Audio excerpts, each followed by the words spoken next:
Ủa, chỗ tôi mình khinh nhốt đây hả?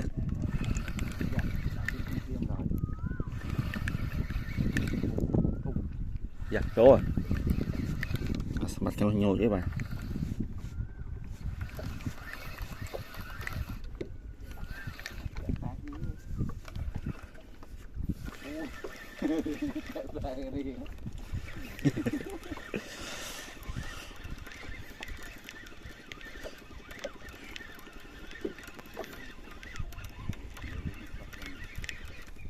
Trời không thốn nè. Tẹt sai.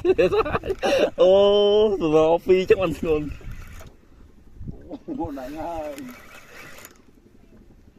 Ô, ốc tiếp đấy ạ. Trời ơi. Tẹt ai. Chọc thấy á, tẹt này thế này. Trời như vậy nhỉ. Rồi chắc ăn luôn nè. Tẹt đi sao?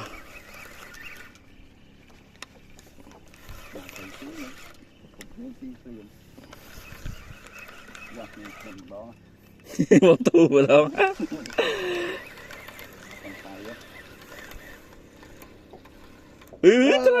Trời. Mà thu. Gì? Trời tiếp tẹt về, trời tiếp. Thông tiếp. Hình này ai?